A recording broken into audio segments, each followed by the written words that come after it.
March 1838. A Cherokee girl by the name of Jane Bushyhead writes a letter to a friend. Beloved Martha, I have delayed writing to you so long, I expect you have relinquished all thought of receiving anything from me. But my dear Martha, I have not forgotten my promise. I have often wishes to enjoy your company once more, but it is very uncertain whether I shall ever again have that pleasure. At the time, the Indian Removal Act had been law for almost a decade, with tens of thousands of Native Americans already relocated and thousands dead.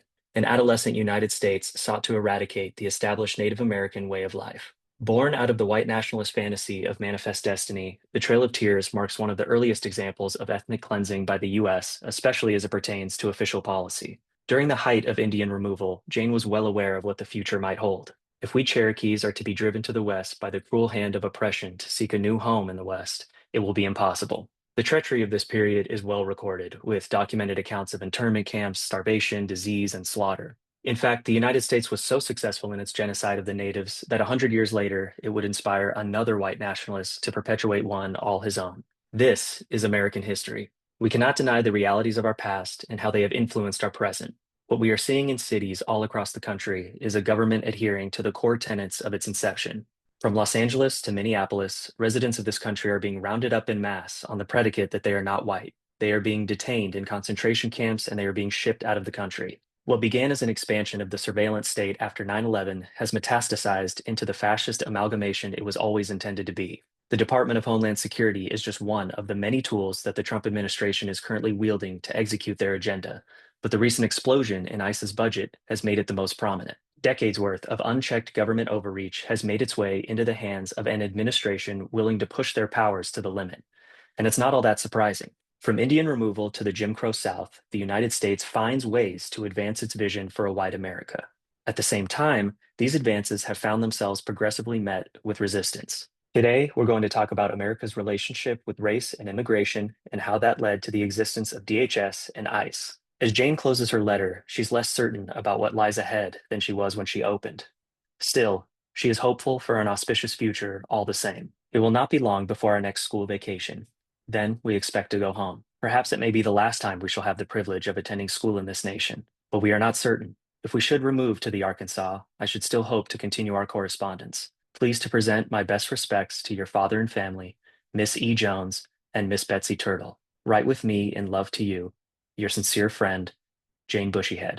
From Austin DSA, I'm Jackson, and you're listening to Episode 6, Part 1 of the Austin DSA Batcast.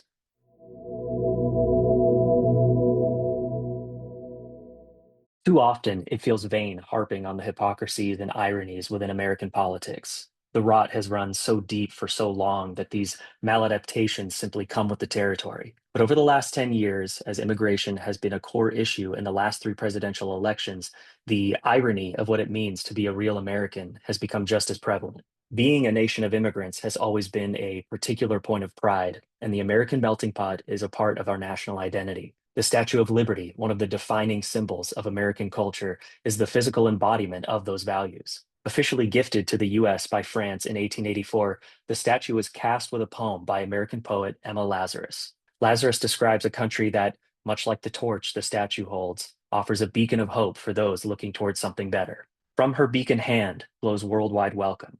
Give me your tired, your poor, your huddled masses yearning to breathe free. A fundamental aspect of American exceptionalism has been that anyone from anywhere could come to this country and make something of themselves. Most notably, the European settlers who arrived in North America in the 1600s, the same North America that was already occupied long before they ever got there. When we fast forward to today and witness the brutality of DHS's mass deportation campaign, it's worth exploring how America's promise became gatekept. That maybe the attainability of the American dream was always based on what kind of American you actually are. Well, you're American, okay? Okay. What kind of American are you?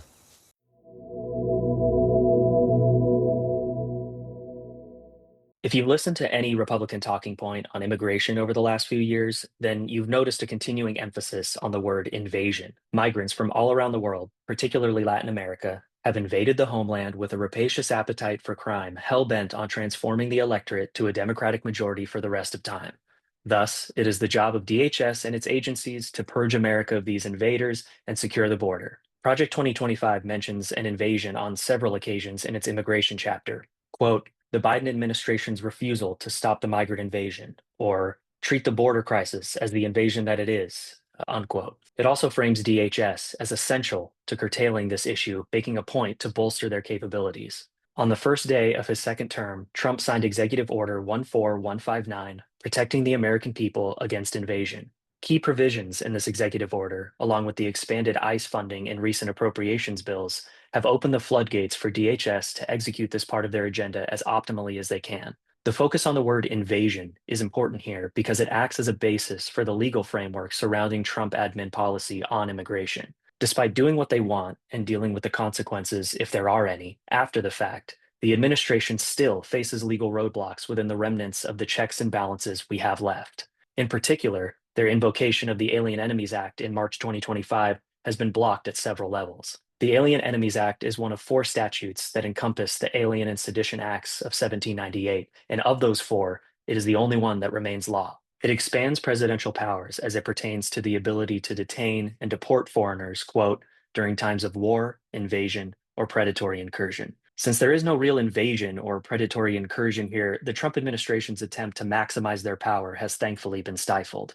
But the existence of a law like this at all brings to light a historical trend in how this country views itself in conjunction with whom it views as aliens. It was used only three times in the past during the War of 1812 and both World Wars as the legal authority for the internment of British Americans, Germanic Americans, Italian Americans, and Japanese Americans. The active purging of people who the president deems a threat at a particular time is unfortunately not unprecedented. Further, despite the courts blocking the Trump admin's use of the Alien Enemies Act, the administration still defies a multitude of legal boundaries with what they actually are doing. ICE is regularly entering private residences and venues without a warrant.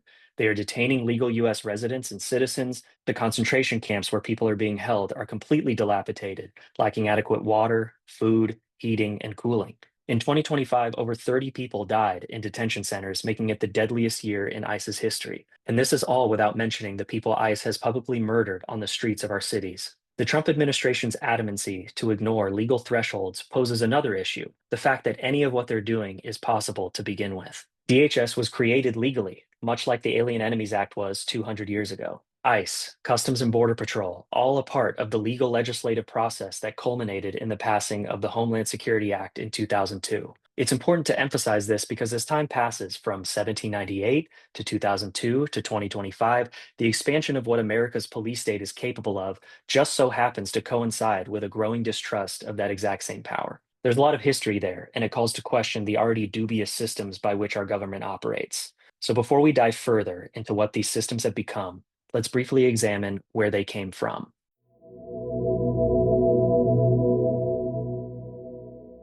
By 1850, Indian removal began to draw to a close. When the Indian Appropriations Act was passed in 1851, official government policy changed from east to west removal towards the establishment of reservations. This is, of course, not a resolution to the strife and hardship faced by the many tribes of the Southeast United States, and the damage done over the previous 20-year period reverberates to this day. Carried out almost entirely by the state, the US government demonstrated early on how no amount of cruelty was too much in the pursuit of a white America. It was methodical and unmistakable in its results, so much so that Adolf Hitler himself drew parallels between Indian removal and his own goals for Europe in the 1940s.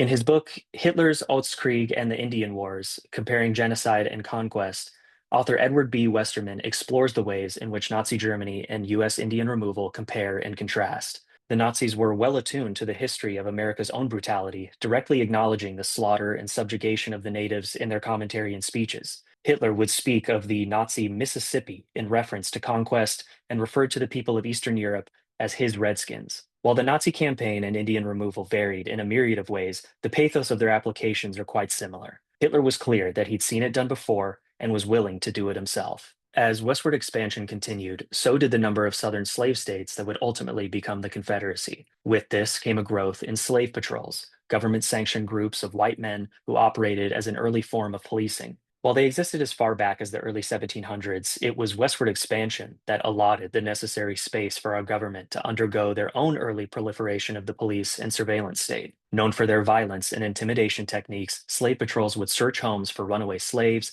stifle rebellions, and continuously monitor slave population activity. These tactics laid the groundwork for the coming decades of Jim Crow enforcement, establishing an institutional racism in policing that has persisted ever since. Not long after Indian removal had ended, the Civil War began, marking an entirely new era of struggle for civil rights in the United States. An unconscionable stain on American history, the end of the war brought about the abolition of slavery, but put the Union government in a position where it needed to piece a shattered nation back together. Reconstruction was a multifaceted, complex project with key goals, such as the incorporation of freed slaves into society and enforcement of post war laws.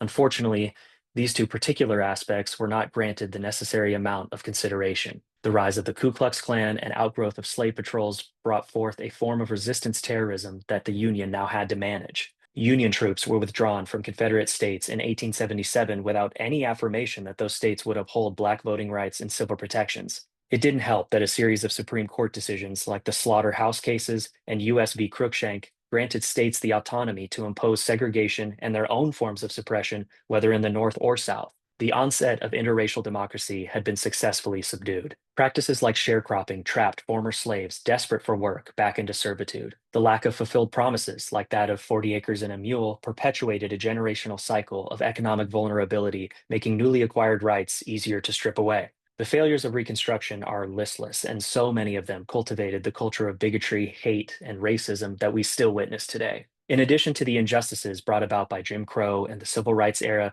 the 1900s saw the rise of a familiar scapegoat in the form of Mexican labor. After their defeat in the Mexican American War, Mexico ceded the land of several modern day states, including California, Nevada, and Texas, to the US. Tens of thousands of Mexicans resided in this territory and were promised citizenship with the signing of the Treaty of Guadalupe Hidalgo, bringing about a major shift in the demographic makeup of the United States citizenry. The subsequent construction of a railroad network between Mexico and the southeast US made migration significantly easier, creating an influx in migrant labor from Mexico's remaining territory. Hundreds of thousands of Mexicans came to America from 1901 to 1920, with roughly 500,000 migrating during the 20s alone.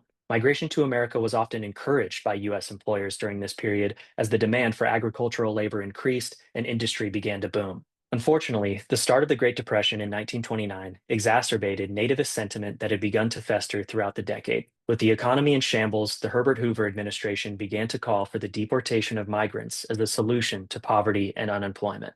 The 30s would see a massive repatriation of Mexican immigrants, some of it voluntary, but a lot of it backed by U.S. policy. Across the country, states began to crack down on the hiring of migrants with the specification that they must be documented or citizens, but rarely allotted the effort to confirm their status, pushing them out of the workforce. The Hoover administration targeted strikes and protests, charging leaders and participants with being illegal immigrants and then subjecting them to deportation. The city of Los Angeles, home to the highest population of Mexicans outside of Mexico at the time, would see public places raided by local and federal agents. These were coordinated efforts that required cooperation from the city, state, and federal governments. Migrants were rounded up, given sham trials, and deported in a process that directly mirrors the due process violations we see today. In the Trump administration's best efforts to replay our greatest hits, the 1950s also saw major federal initiative to remove Mexican migrants from this country. Mass migration to the US through the first half of the 1900s brought about a shortage of labor within Mexico, pushing the two countries to find a solution. They'd eventually reach an agreement known as the Bracero Program, which brought contracted Mexican laborers to the U.S. in exchange for the return of illegal migrants to Mexico, along with tougher border restrictions. The program would be instituted and enforced in an inconsistent manner, as illegal labor was always the cheaper option for American growers. It was easier for employers to just avoid the logistical hurdles required by the program altogether than it was to abide by them and participate. There was simply not enough capacity within the program to support the demand for contracts. Still, the Bracero program allotted over 300,000 jobs at its peak as America held up their end of the bargain to equal measure. The Dwight Eisenhower administration would initiate the notorious Operation Wetback, a program of mass apprehensions and deportations that started in June 1954 and lasted for about a year. Immigration and Naturalization Services, the precursor to ICE, swept border states from California to Texas, raiding farms and urban areas for anyone they suspected of being an illegal immigrant. Mobile task forces were dispatched in places like Texas, where they would set up roadblocks and inspect trains, exerting any possible effort to dissuade immigrants from moving north. Buses and planes from all over the country would bring migrants down to Texas, where they would be sent away by land or sea back to Mexico. Oftentimes, migrants were returned to parts of Mexico they weren't even from, with no further instructions or assistance in returning home, leaving them stranded. It's estimated that over 1 million migrants were sent back to Mexico during the operation's execution, a massive escalation that dwarfs deportations from years prior and preceding. And just like deportation during the Hoover administration, due process was weak to non existent. The cruelty of this era is no different than the cruelty of ICE's efforts today, as families are ripped apart, lives are uprooted, and human and civil rights are ignored for no other reason than the desire to purge a multicultural America of its non white residents. Repatriation in the 30s and Operation W in the 50s created a framework by which deportation efforts would continue to be modeled after for decades to come. They would reinforce nativist thinking and migrant scapegoating so much so that it became ingrained in the public consciousness, adding another layer of rot to the racism that has plagued America from its beginning.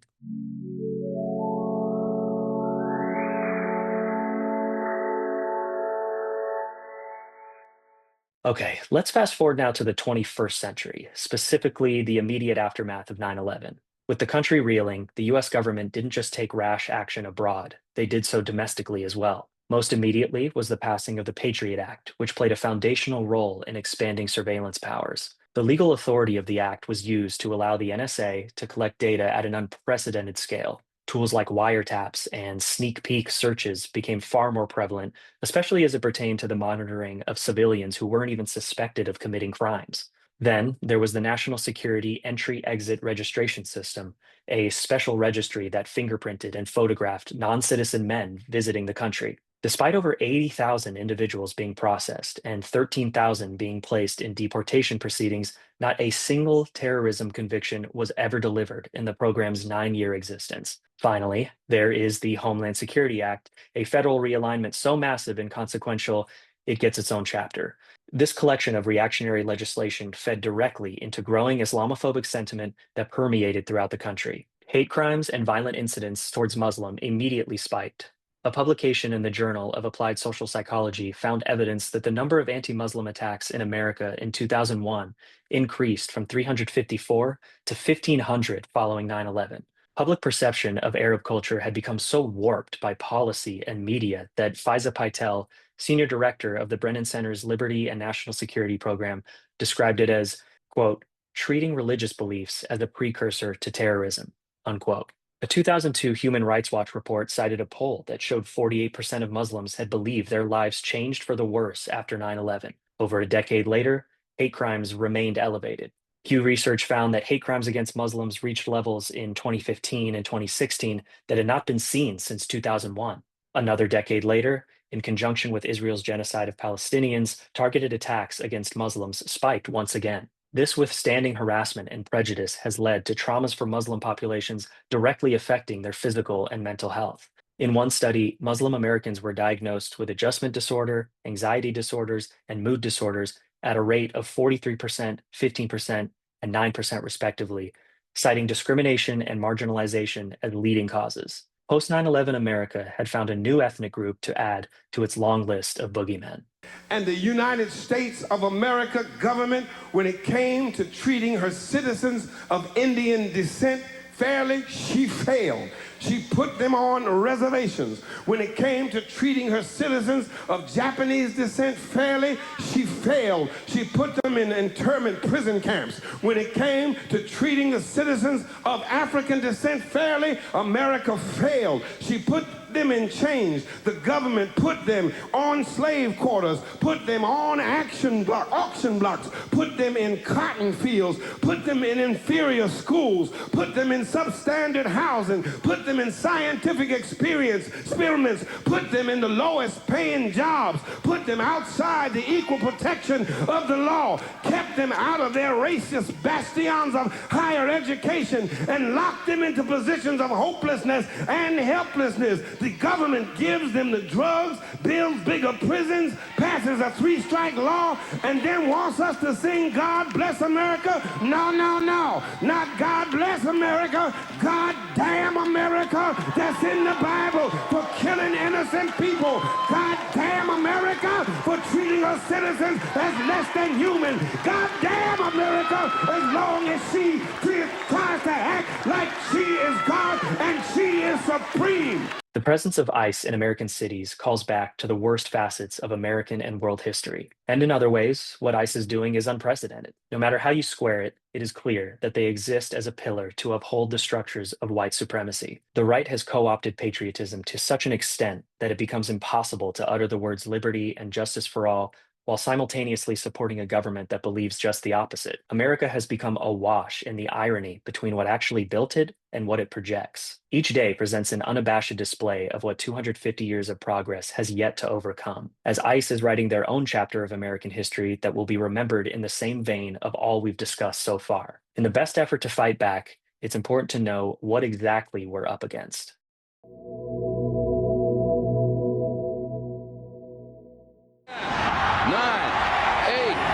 7, 6, 5, 4, 3, 2, 1. Happy 2000! Americans anticipate many perils in the next century, but none of them, no matter how grave, can dim the public's positive view of the future, reads the opening line of a 1999 Pew Research article on the American outlook for the new century. The clean slate of a new 100 years meant that it was time to look ahead at carving out a new American future and leave behind a century shaped by so many global and domestic tragedies. Old century problems would be met with 21st century solutions. It's this kind of optimism that makes the attacks on September 11, 2001 feel perverse in their timeliness. Over the course of the last 25 years, the American consciousness has been fundamentally altered by both the attacks themselves and our government's response to them. In his book Homeland, author Richard Beck explores this thought and the scale by which it reshaped the country. One of his key arguments is how the militarization and xenophobia of the global war on terror became a defining feature of life in the US. Explosions in the defense budget, surveillance expansions, and an open hostility towards Muslims and other foreigners didn't just apply to the battlefield. They created a rationale to bring the fight to US soil as well. When we look at ICE patrolling the streets of America, it becomes clear that the imperial boomerang has made its way back home. As we touched on previously, it was the Homeland Security Act that brought about the largest government reorganization in America since 1947. It consolidated a bunch of different agencies and groups across the government into one cabinet-level body, Department of Homeland Security, in order to do just that, bolster domestic security. For our purposes, one of the key changes brought about by this was the reframing of immigration enforcement as a part of national security infrastructure. Before it was called ICE, it was the Immigration and Naturalization Service, which performed all aspects of the immigration system in one agency. Once DHS was created, INS was dissolved with those core immigration functions broken up into three new separate bodies. ICE was now responsible for interior enforcement and removals. Customs and Border Protection became responsible for Border Patrol and customs inspections. And then United States Citizenship and Immigration Services was created to handle immigration benefits and naturalization processing. This new structure, in conjunction with the ideological framework that immigration was now a core part of national security, helped lay the bureaucratic foundation for what ICE has become today. Because ICE essentially exists as a federal paramilitary group, the President of the United States has a particular amount of influence and power over the agency that doesn't otherwise exist for local police forces. Through action like executive order, cabinet secretary appointments, and a staunch belief in the unitary executive theory, any given president can broaden the scope of ICE's powers to align with their agenda. Typically, there are checks and balances in place that keep these powers at bay. But the crux of this issue is that we are faced with a total deterioration of those same checks and balances. There are also budgetary factors that the president does not have direct control over, but certainly holds prominent influence on as it pertains to Congress's passing of an annual budget. Then there's the most critical power a president has over ICE, and that's a desire to actually use them. Although Trump is by far the most escalatory, every president since its creation has utilized ICE and never sought to diminish the potential that the agency has for abuse. Obama didn't just earn the moniker deporter-in-chief for nothing. He deported more people than Bush, Trump, or Biden did by a massive margin, nearing 3 million deportations once he finally left office. On a term-by-term basis, Obama's 1.5 million in term one to Trump's 1.2 million in his first term still puts Obama on top. Biden's deportation strategy was different from Obama's, as Biden narrowed his focus to recent border crossings as opposed to Obama's more interior enforcement approach. Still, the Biden administration had total deportations matching Trump 1 numbers and took numerous half-measure approaches to immigration reform that moved further to the right as time went on. A theme worth briefly touching on. Democratic Party capitulation on immigration reform and milquetoast rhetoric regarding the rights of migrants helped set the stage for a second Trump presidency and for ICE to run rampant. The 2024 election was a prime example of this, where the right had fully committed to the demonization of immigrants and promises of mass deportation. Liberals took an indifferent approach. Instead of making the contrasting argument already built into the American mythos that America is a country of immigrants, built by immigrants who make the country better, Biden, Harris, and the Democratic establishment took a centrist, consultant-approved approach. They would offer up concessions to ideas about migrants and crime, and they would continually concur with phrases like secure borders and matters of national security that played right into right-wing framing of migrants. In the last 2 months alone, a handful of House and Senate Democrats who could have made the difference in not passing ICE and DHS budget increases decided to vote alongside Republicans, giving the legislation enough votes to pass. This was even in the direct aftermath of the killing of Renee Good. Even now, at the time of recording, as DHS is shut down and funding for the department is at a standstill, the most minimal of demands, like no masks for ICE, are still not being loudly and publicly argued for. The simplest of analyses here is that we have an opposition party who is clearly not opposed to ICE, and Democratic leadership refuses to see ICE for what they are. This is how we got ICE under Trump too. In his first term, it was family separation and the Muslim ban that came to define immigration policy during that time. But ICE was still very active. ICE began operating with a broader authority than they had previously as arrests and removals increased. With Executive Order 13768, enforcement priorities shifted from criminals or recent border crossers to all undocumented immigrants. Additionally, cooperation between ICE and local law enforcement became stronger through an increase in the number of 287G agreements, memorandums of sorts that empower local police to enforce immigration law. Across those first 4 years, we see a growth in powers that led to ICE's authoritative abuses of today. That growth would reach supernova in 2025 with the passing of Trump's One Big Beautiful Bill. This piece of legislation provided an unfathomable budget increase to ICE, making it the highest funded law enforcement agency in the country. After spending the better part of a decade with a budget around $10 million, ICE now sits on top of an annual budget of $85 million. That is higher than all other federal law enforcement agencies combined and higher than the defense budget of most countries on Earth. More money meant ICE could afford to double the number of officers and agents it employs. In a single year, the agency went from 10,000 to 22,000 agents. Incentives like a $50,000 signing bonus and an almost comically ironic benefit of student loan forgiveness brought in roughly 220,000 applicants in 2025. Starting salaries now range anywhere from $51,632 to over $84,000, surpassing that of most teachers in America. Militia groups that saw their numbers wane in the post-January 6th America, like the Proud Boys, finally have a jobs program made just for them. So with more money and a bigger workforce, the question then becomes what to do with all of this? And further, who decides what happens with it?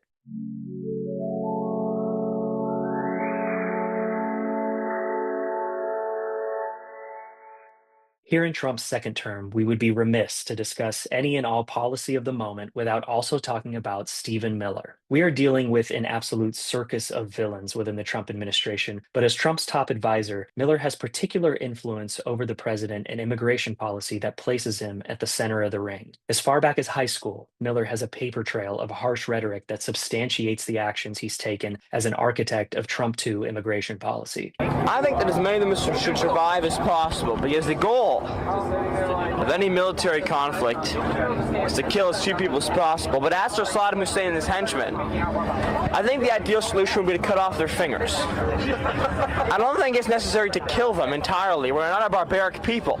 We respect life. Therefore, torture is the way to go. Because torture people can live. Torture is a celebration of life and human dignity. We need to remember that as we enter these very dark and dangerous times in the next century. And I only hope that many of my peers and people who will be leading this country will appreciate the value and respect that torture shows towards other cultures. With what we know about the conditions of ICE detention, this type of commentary should not be surprising. Not only are record numbers of people dying while in detention, basic necessities like food and water are not adequately provided. Sleep deprivation is common and intentional, along with accounts of rampant sexual assault. Don't just take it from us. Take it from an ICE detention officer himself who was interviewed by local Baltimore News. The former worker showed WUSA 9 documentation proving they were employed there. It was probably day 1 or day 2 that I saw the abuse. What did you see?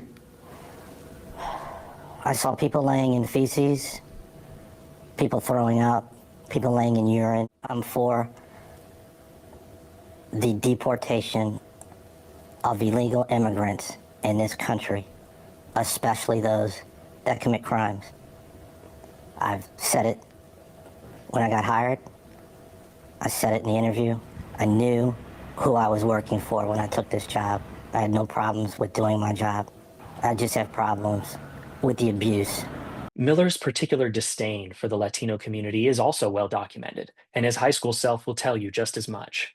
Am I the only one who is sick and tired of being told to pick up my trash when we have plenty of janitors who are paid to do it for us? Or how about a letter to the editor of Surf Santa Monica, where he puts forth a diatribe about Spanish speakers and political correctness at his high school? Quote, "When I entered Santa Monica High School in 9th grade, I noticed a number of students lacked basic English skills. There are usually very few, if any, Hispanic students in my honors classes, despite the large number of Hispanic students that attend our school. Even so, pursuant to district policy, all announcements are written in both Spanish and English. By providing a crutch now, we are preventing Spanish speakers from standing on their own. As politically correct as this may be, it demeans the immigration population as incompetent and makes a mockery of the American ideal of personal accomplishment," unquote. The decades-old words and actions of someone shouldn't normally define them, but that's because normal people tend to grow and mature over time, not actively seek the power necessary to act upon the racist fantasies of their youth. This is who Stephen Miller is. He has been pushing ICE to reach 3,000 arrests per day, an astronomical number that defies any realistic administrative ability and is clearly presented as a political goal. He leads regular Homeland Security calls with White House officials. He has directly emphasized federal immunity for ICE officers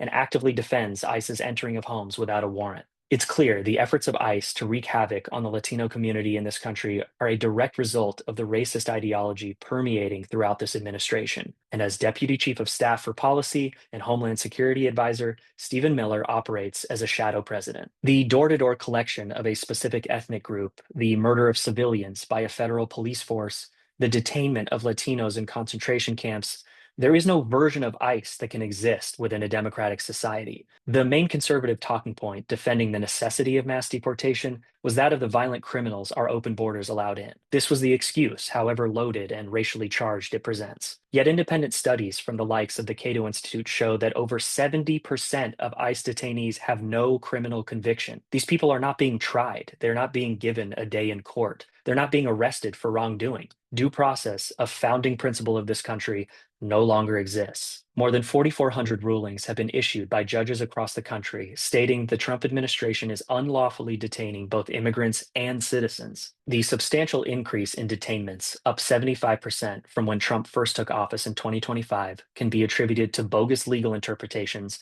like the arrest of legal U.S. residents with temporary protected status, or just straight-up racist demagoguery like using 5-year-old Minnesotan Liam Ramos as bait to arrest his father in their driveway. And tragically, the impunity with which ICE operates in the event they callously murder innocent civilians in cold blood. After the killings of both Renee Good and Alex Preddy, the FBI has consistently refused to cooperate with Minnesota state officials. State law enforcement, like the Office of the Attorney General or the Minnesota Bureau of Criminal Apprehension, has repeatedly been denied access to evidence and information collected by the FBI, undercutting any ability for the state to perform an impartial investigation. Further, the federal government has sheltered the likes of murderous agents like Jonathan Ross by moving them out of the state in which they committed their crimes. What we've seen over just the last 2 months alone presents an unprecedented level of corruption within a legal system that has already existed almost entirely on the basis of corruption. Abolishing ICE in its entirety is the only solution.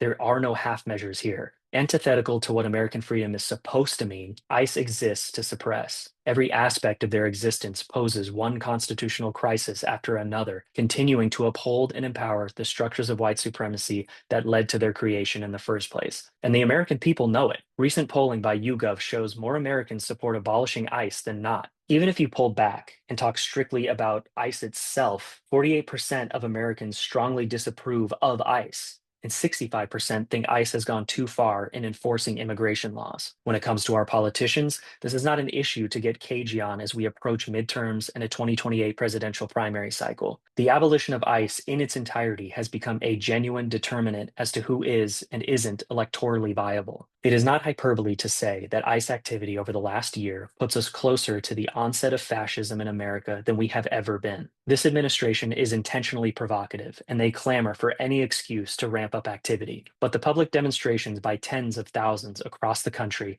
and the protection of our neighbors never wavered and never fell into the violent pitfall that the Trump administration so desperately sought.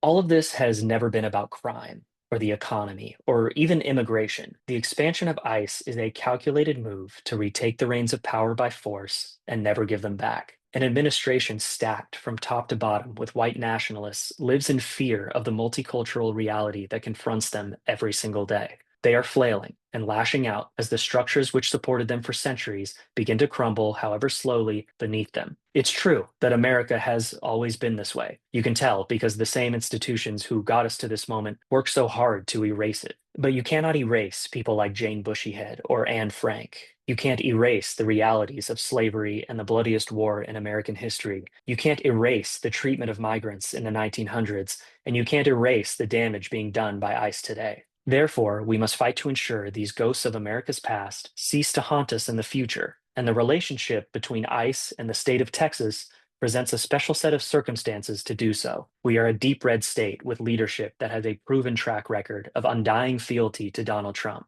meaning the working relationship between state officials and federal agents becomes immediately less tenuous than somewhere like Minnesota. Additionally, Texas is a border state with a massive Latino population. This combination makes Texas a powder keg for conflict, especially as we head into the midterms. And as the capital, Austin finds itself at the center of it all. With so much happening around the country, it's important to know what exactly can be done right here at home. So the best place to start when standing up to tyranny is arming yourself with the necessary knowledge to do so effectively. In our next episode, we will talk about what you can do to fight back against ICE and the oppressive powers of the Trump administration. We'll have field recordings from the ground in Minnesota, along with guidance on how to best protect yourself and those around you in this time. Only together can we make Austin too hot for ICE to handle. In solidarity, thank you for listening, and we'll see you for part 2 of Texas Heat Melts Ice.